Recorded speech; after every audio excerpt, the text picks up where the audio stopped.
Hello guys, welcome to my channel study fact. आज हम पढ़ने जा रहे हैं कार्बन एंड इट्स कंपाउंड के आगे क्वेश्चन को, जो कि बहुत ही इंपॉर्टेंट है स्टेट बोर्ड के लिए भी और बड़े बड़े सीबीएसई बोर्ड आईसीएसई बोर्ड के लिए बहुत ही इंपॉर्टेंट क्वेश्चन है। चलो आइए शुरू करते हैं। इसमें क्वेश्चन को समझने से पहले हमें ये पता होना चाहिए कि कुछ कुछ टर्म्स के बारे में पता होना चाहिए, तभी हम उस चैप्टर को अच्छे से समझ सकते हैं। पहला क्या, देखो कार्बन, क्योंकि पूरा चैप्टर कार्बन पर बेस्ड है।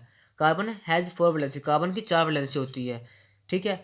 क्योंकि कार्बन का एटॉमिक नंबर कितना होता है, 6। तो उसके पहले शेल में 2 इलेक्ट्रॉन आ जाएंगे, बाकी दूसरे शेल के अंदर कितने आएंगे, 4। तो इसकी 4 वैलेंसी है कि दूसरे एटम के साथ अपने बॉन्ड को बना सकता है। तो कार्बन की होती है 1 2 3 4, चाहे वो हाइड्रोजन से बना ले खुद हो, चाहे वो क्लोरीन हो, चाहे वो OH हो, चाहे वो H हो। इसको अपने 4 वैलेंसी कंप्लीट करनी होती है, ठीक है। इतना तो सबको पता होगा। अब हम पढ़ते हैं नेमिंग कैसे देते हैं किसी की, ठीक है। किसी की नेमिंग कैसे, किसी कंपाउंड को नेमिंग कैसे देते हैं। नेमिंग देने के लिए हमें पहले फर्स्ट ऑफ ऑल ये पता होना चाहिए कि एक कार्बन, 2 कार्बन, 3 कार्बन कैसे। देखो, 1 कार्बन होगा तो हम लगाएंगे मैथ, 2 कार्बन होगा तो एथ, 3 कार्बन हो तो प्रोप, 4 कार्बन हो तो बुट, 5 कार्बन हो पेंट, 6 कार्बन हो हेक्स, 7 कार्बन हो हेप्ट, 8 कार्बन हो oct, 9 carbon non, 10 carbon deck, 11 carbon अनडेक, 12 carbon दो डेक। आपको सिर्फ 10 तक ही समझना है, क्योंकि ये 10 तक ही आपको आगे तक इस आपके 10th के लेवल तक आपको इतने तक ही आएंगे। अब ये मैथ हो गया। अब हमें ये समझना है कि अगर किसी कार्बन कार्बन में डबल बॉन्ड है या ट्रिपल बॉन्ड है, सिंगल बॉन्ड है, तो हम उसमें उसको नेमिंग कैसे देंगे। देखो, सिंगल बॉन्ड है तो मतलब एन, डबल बॉन्ड है तो इन, ट्रिपल बॉन्ड है तो आइन, ठीक है। मान लो कोई कार्बन कार्बन है तो डबल बॉन्ड लगा हुआ है तो क्या है ये, एन। और 2 कार्बन लगे हुए हैं मतलब इथ, मतलब इथ एन। मान लो इसकी जगह कार्बन कार्बन ट्रिपल बॉन्ड लगा हुआ है तो इसका क्या है, 10 ट्रिपल बॉन्ड क्या लगेगा, इन। तो 2 कार्बन है तो क्या लगेगा, इथ, मतलब क्या होगा, इथीन।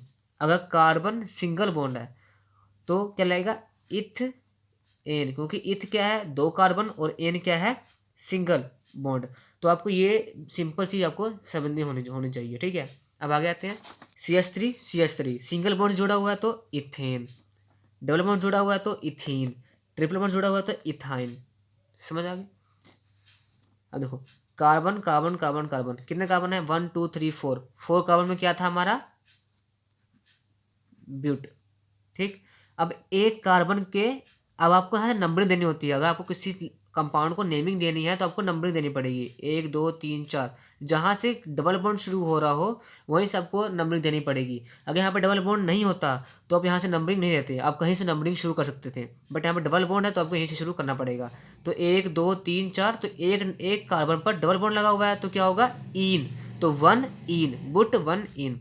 इसी तरह मान लो सेकंड सेकंड कार्बन में डबल बॉन्ड लगा हुआ है। अब चाहे आप यहाँ से शुरू करो 1 2 3 4, चाहे आप यहाँ शुरू करो 1 2 3 4, नंबरिंग सेम ही जाएगी, क्योंकि दोनों ही दूसरे कार्बन पर डबल डबल बॉन्ड आ रहा है। तो बुट टू इन, बस आपको इतना समझना है। अब आइए हम कुछ क्वेश्चंस को देखते हैं। First question is ethanoic acid has the formula. देखो, इथ इथ मतलब 2 कार्बन, एन मतलब सिंगल बॉन्ड, और ओइक मतलब कार्बोक्सिलिक एसिड। तो क्या आएगा, देखो इथ है तो 2 कार्बन, तो यहाँ 2 कार्बन लगे हुए हैं। एन है तो सिंगल सिंगल बॉन्ड जुड़े हुए हैं, ठीक है। और बाकी जो ओइक एसिड तो क्या होगा, कार्बोक्सिलिक एसिड। मतलब कहीं भी ओइक आ जाए तो अब क्या बोलोगे, वो क्या है, कार्बोक्सिलिक एसिड, ठीक। अब आ देखें, carboxylic acid contain functional group. Carboxylic acid में कौन सा फंक्शनल ग्रुप जुड़ा होता है, आगे पढ़ के आते हैं। CO double bond OH। ये 1 मार्क क्वेश्चन है, ये बहुत पूछे जाते हैं। The general formula of alkyne is CN2N-2। देखो एल्काइन, आइन कितना है, आइन, एन इन आइन, एन में सिंगल बॉन्ड, इन में डबल बॉन्ड, और आइन में ट्रिपल बॉन्ड। तो ट्रिपल बॉन्ड जोड़ा हुआ है तो एल्काइन का जनरल फॉर्मूला क्या होता है, CN। एन का मतलब जितने नंबर ऑफ कार्बन जुड़े हों, 2N-2। सिंपल, एक आपको सिर्फ इतना ही लिखना है, ठीक है। अब चाहिए आप इसमें एंड का मतलब कोई भी कार्बन लिख दो। मान लो हमने लगा दिया 2 कार्बन, तो यहाँ भी 2 कार्बन लगेगा, यहाँ भी 2 लगेगा। देखो 2N-2। तो ये एल्काइन का फॉर्मूला है, जनरल फार्मूला है। अब सिर्फ समझना है कि ये कैसा, बस इतना ही आएगा, ज़्यादा कुछ नहीं आने वाला इसके बेस पर। Propanone has the functional group, तो सिंपल लिखना है कार्बन डबल बॉन्ड O, बस इतना लिखना है, ज़्यादा कुछ लिखना नहीं है। Vinegar contain acetic acid, vinegar के पास कितने एसिटिक एसिड होते हैं? 5 to 8% एसिटिक एसिड पाया जाता है विनेगर के अंदर। The reaction of acetic acid with ethyl alcohol is called, acetic acid का इथाइल अल्कोहल से रिएक्शन करना उसे क्या कहते हैं? एस्टरिफिकेशन। ये बहुत ही इंपॉर्टेंट क्वेश्चन है, इसलिए हमने टिक पहले मार दिया कि ये बहुत ही इंपॉर्टेंट क्वेश्चन है जो एक नंबर में पूछ लेते हैं या फिर वाइवा में पूछ लेते हैं प्रैक्टिकल्स में। The functional group present in ethyl alcohol, functional group present होता है इथाइल अल्कोहल में, कौन सा? OH group, alcoholic group. Two atoms of same element combine to form a molecules, the bond between them is known as, मतलब दो molecule से same element के हैं, ठीक है, तो दोनों बनकर एक मॉलिक्यूल बना रहे हैं, तो मॉलिक्यूल बना रहे हैं तो वो किसी बॉन्ड से जुड़ रहे होंगे, तो वो बॉन्ड क्या है? Covalent bond. In the formation of oxygen molecule, the oxygen atom share how much electron, मतलब कि जब ऑक्सीजन मॉलिक्यूल की फॉर्मेशन होती है तो ऑक्सीजन एटम कितने इलेक्ट्रॉन शेयर करता है? How much electron? 2 electron. The number of single covalent bond in the molecule of ammonia is 3, ठीक। Name the functional group along with its formula present in its acetic acid, functional group बताओ, नाम बताओ जो formula है acetic acid का, तो carboxyl group है, C double bond O और H।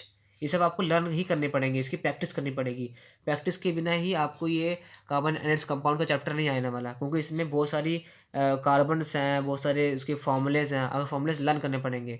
जिस तरह आप मैथ की प्रैक्टिस करते हो उस तरह आपको साइंस केमिस्ट्री की प्रैक्टिस करनी पड़ेगी कार्बन एनर्ट्स कंपाउंड की। What would be the electron dot structure of carbon dioxide which has the formula CO2? Carbon और ऑक्सीजन का बताना है हमें इलेक्ट्रॉन डॉट स्ट्रक्चर। हाउ, कैसे? कार्बन कितनी होती है? 6 वैलेंसी। देखो हमें पता है कार्बन का एटॉमिक नंबर होता है 6, ऑक्सीजन का होता है 8, तो 6 में से 2 इलेक्ट्रॉन तो पहले शेल में चल जाएंगे और 8 में से 2 इलेक्ट्रॉन पहले सेल में चल जाएंगे, तो बाकी कितने बचेंगे? इसके पास बचेंगे 6, इसके पास बचेंगे 4, तो मतलब कार्बन की 4 वैलेंसी है और ऑक्सीजन की 6 वैलेंसी है।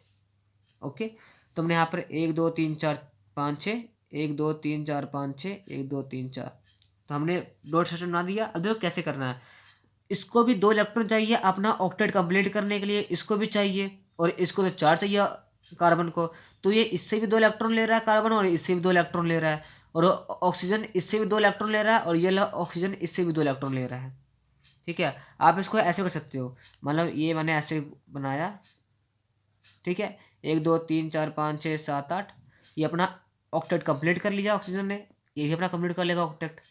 कितने हो गए? 1 2 3 4 5 6 7 8 हो गए, ठीक है, 2, ठीक है, 8 हो गए, इस तरह ऑक्टेट कंप्लीट कर लिया। अब रहेगा कार्बन, अब कार्बन इस ऑक्सीजन से भी 2 इलेक्ट्रॉन लेगा और इस ऑक्सीजन से भी 2 इलेक्ट्रॉन लेगा, मतलब वो ऐसे अपना ऑक्टेट कंप्लीट कर लेगा। कई बुक्स में ऐसे बनाया हुआ है, मैंने इसको ऐसे बना दिया, सिंपल था। बस आज के लिए इतना ही, बाकी नेक्स्ट टॉपिक हम नेक्स्ट लेक्चर में कवर करेंगे। Thanks for watching.